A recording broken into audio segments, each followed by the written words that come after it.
Hello, my loves, and welcome back to the Ages of Chaos. Quite a fun one this time round. We're going to hop away from the 41st millennium for a little while and go on over to the mortal realms, the Age of Sigmar side of things, which we haven't visited for quite a while. And it's kind of a shame, really. You may have heard us bemoaning on the principal Fluffenhammer podcast that Games Workshop aren't really promoting AOS as well as they have been in its previous incarnations. It seems to have hit like a narrative stop after the utter brilliance of the Broken Realms. The Broken Realms books, as you well know, they were our favourite campaign books that have ever been. They were brilliantly written. They moved the setting on in significant ways. They changed the status of races and armies within the game and the setting.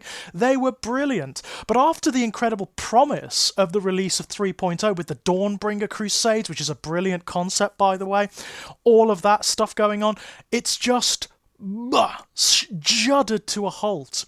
And it's a real shame. Because Age of Sigmar 3.0, it's a really good game system. It's a really good game system. It's probably one of the best versions of Age of Sigmar there have been. It works tremendously well for what it's trying to do. And not only that, but every single one of the battle tomes thus far has been brilliant. They've been utterly brilliant, particularly on the Chaos side of things. I mean, you've got your grand alliances in Sigmar. Obviously, you've got Order, you've got Chaos, you've got Destruction, and you've got Death. Every single battle tome has been golden. They've not only moved on the army within the setting in terms of the background, but they've enhanced them. They've made them much more fluid and interesting to play. And on the Chaos side, the last time we were here, we did the Maggotkin of Nurgle book, and that was amazing. That's a beautiful, beautiful tome.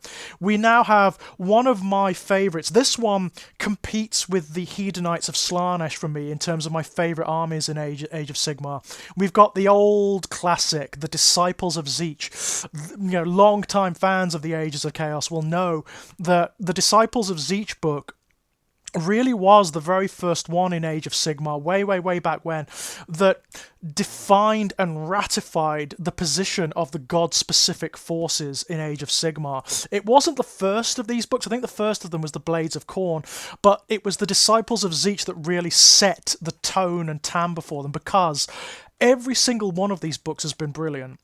Every single one of them. What I love about the Disciples of Tzeentch more than anything is that there is sincere attempt to remove Tzeentch forces from what Chaos has classically always been in the fantasy setting. Now, in the ye old days of fantasy battle, most Chaos armies were pretty much the same. They had certain differences depending on what god they followed, but in terms of their constitution, they were always the same. It was always Chaos Knights, Chaos Warriors, Chaos Marauders on horseback, a few demon engines and things like that, like the Hell Cannon, and that was pretty much it. They were basically the same. Now, those kinds of armies, your ye old classic Chaos armies, have been relegated to the Slaves to Darkness. They are their own specific bespoke force, and they're very interesting and very good. And I'm getting that book very soon, by the way. I've got the big battle box on order. It's on its way. So when that arrives, I'll be doing that book too. But the god-specific armies, those dedicated to each of the Chaos powers, have become, in Age of Sigmar, their own distinct forces that are composed differently, that play differently, that are dynamically, aesthetically very, very, very far removed from one another. And nowhere is that more apparent than in the Disciples of Tzeentch. For one thing, in the background, the Disciples of Tzeentch have always been the most cultish of the Chaos powers. So, whereas most of the other forces, the Maggotkin of Nurgle, the Hedonites of Slaanesh, and the Blades of Khorne, they are more sort of nomadic, barbaric, they fight in great armies. The Disciples of Tzeentch are covens and cults within the cities of Sigmar, within the civilized world. The only other army that's similar to that is the Hedonites. The Hedonites kind of have a similar thing going on, but not to the same degree as these guys. They are these elaborate underground bodies, cults, and institutions that are often not even aware that they're serving Tzeentch. That the upper echelon, the lower echelons of the cult, are often, they don't realise that it is a cult dedicated to chaos. They think that it's like an intellectual or academic society or a philosophical or artistic movement or something like that. And it's only when the cult erupts into all-out war that their true colours are revealed, as it were. But it's fantastic. I love that about the cults of Tzeentch. They are these subtle manipulators. They're involved in the politics and the culture of the city-states and the cultures of the old world, of the mortal realms, rather. And I love that. The only thing that they've suffered from is that, unlike, say, the Hedonites of Slaanesh, which have a very definite sort of narrative thrust in terms of originally they were seeking the imprisoned Slaanesh. That was their entire goal. It was to find and release Slaanesh, and that lent them their narrative impetus, their dynamism. It meant that they were actively questing across the realms.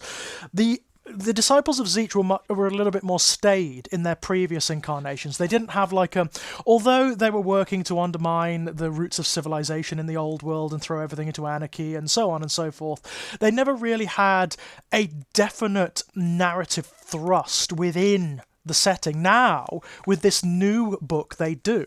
With the Disciples of Tzeentch 3.0, they've tried to give them make them a real threat, to give them an agenda, an overarching agenda that's a threat to the entire realms. And what they've done is they've linked them to the Dawnbringer Crusades. So the Dawnbringer Crusades are spreading out from the points of civilization in the old world, and they are bringing the worship of Sigmar with them. They're bringing the stability, quote-unquote, of law and order to the realms, and they're driving back the forces of chaos, death, and destruction. And they're establishing city-states at particular points in the old world. So civilization is spreading as the antithesis of chaos, and most of the chaos powers are not fans of this. They don't like it. The only two that really do are Slaanesh and Slaanesh and Tzeentch. Tzeentch is very, very pleased because wherever civilization flourishes, there is politics, there is culture, there are the systems by which Tzeentch and his worshippers thrive. And what they've noticed is that the cities of Sigmar tend to be established upon very particular points in the sort of metaphysical systems of the mortal realms. It's called the geomantic web. It's the unseen structure of magic that holds together the entirety of the mortal realms. And at certain points in the geomantic web, there are convergences of ley lines. The Seraphon have known about this for ages. It's just a natural part of creation insofar as they're concerned. But the disciples of Tzeentch have just learned about this. And they can not only tap into the geomantic web as a wellspring of magic, they can work to unravel it and throw entire cities into absolute chaos and anarchy. And that's what they're working to do. They are working to insidiously unravel these knots, the hold reality together, to collapse it into the chaos that gives Tzeentch such pleasure. So now they have this incredible dynamism going on, where they're a genuine threat. They are working actively within the setting to do something profound and amazing, which could in and of itself, maybe at the culmination of this edition of Age of Sigmar, maybe they'll succeed, or maybe they'll half succeed in the way that Nagash did with the Necroquake, or something to that effect. It's a great little narrative hook, and I've got to say, I love it. I love it to bits. Beyond that, not much has changed. They are pretty much the same as they were. The background is pretty much the same. There's a great emphasis in here on Tzeentch's presence within Charmon, the realm of metal, because of course the realm of metal is all about it's the alchemic realm. It's about the shift and the transition between one state and another, and as a result, that's where Tzeentch thrives. So Tzeentch has succeeded in conquering and perverting a great swathe of Charmon, and most of the greatest cults are based there.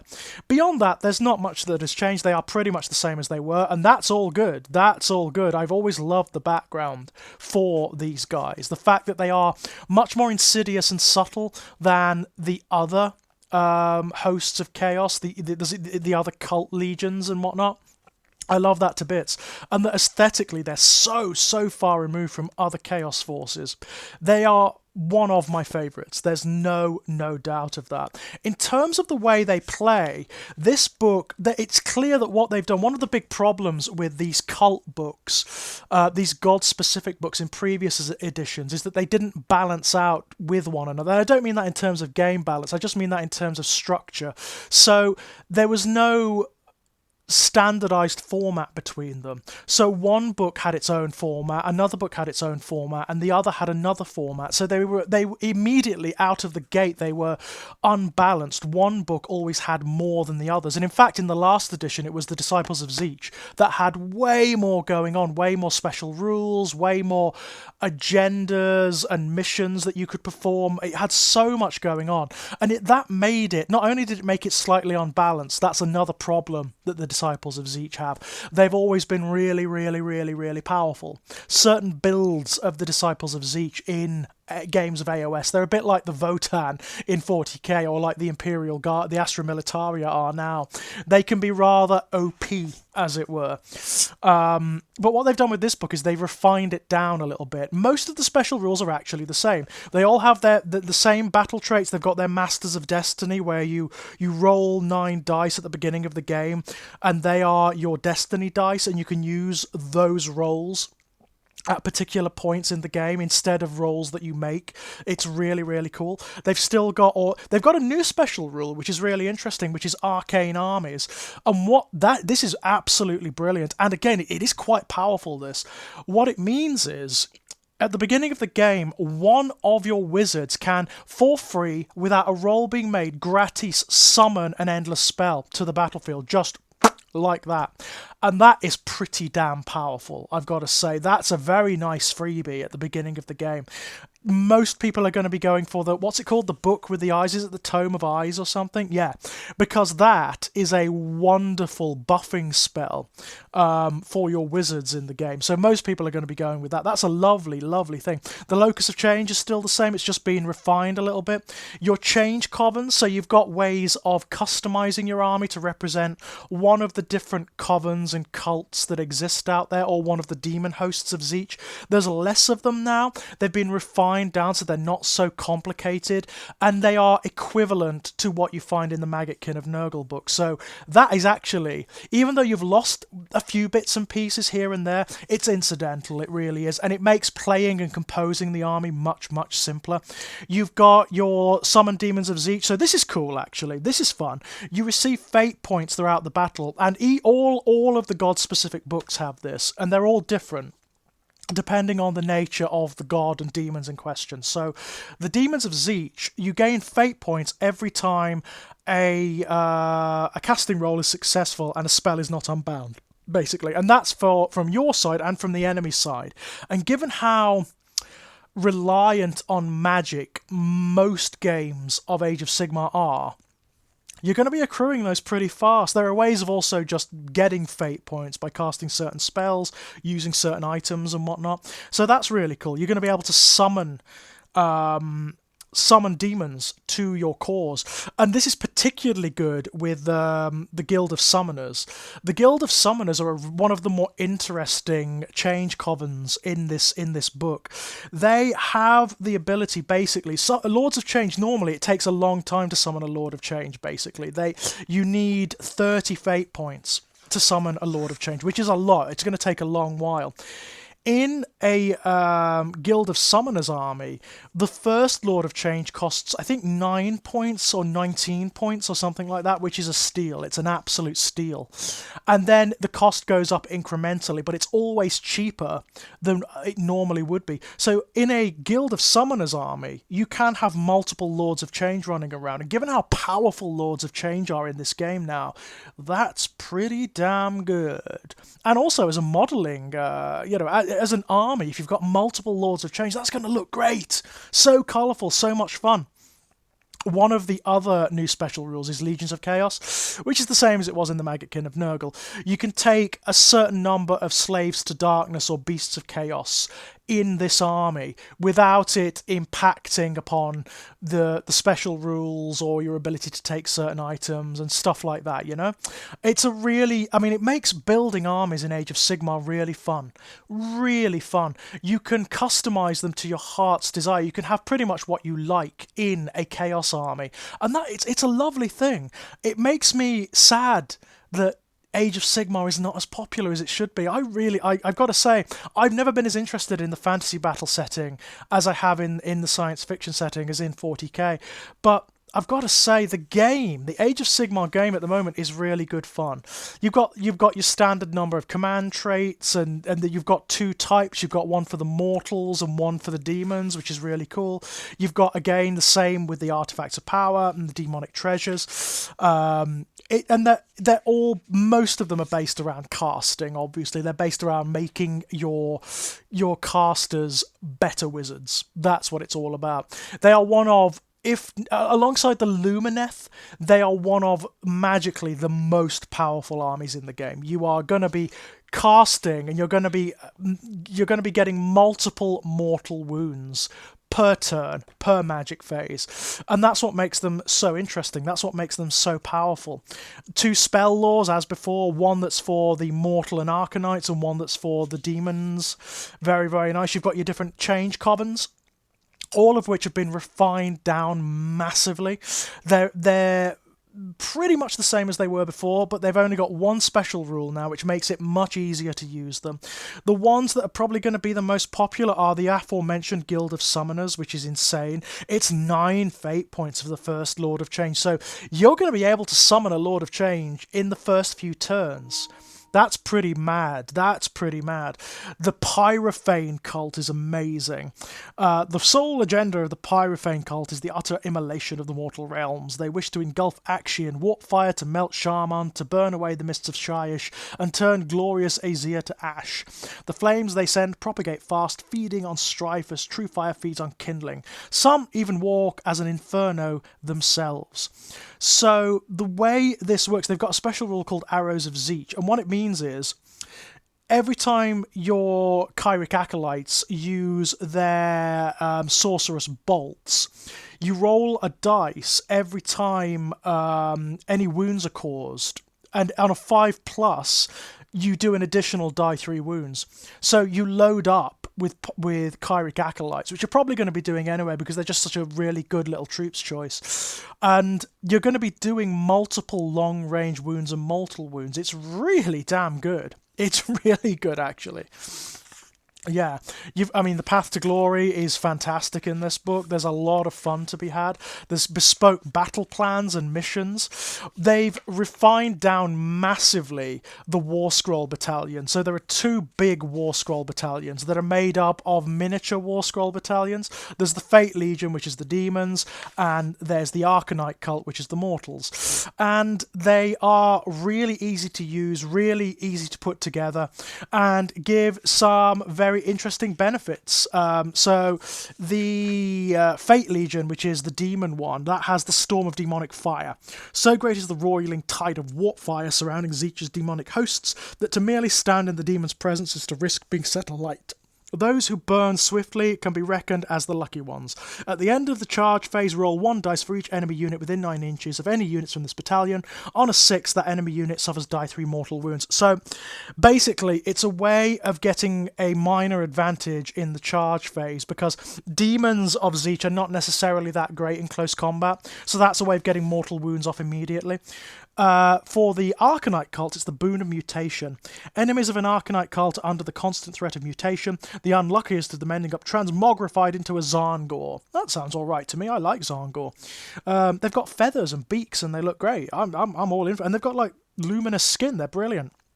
At the end of the charge phase, roll a dice for each enemy unit within 3 inches of any units from this battalion. On a 6, that unit suffers die 3 mortal wounds, so it's the same as the Fate Legion. If any models are slain by this ability, before removing the first slain model, you can add 1 model to a friendly Zarngor host.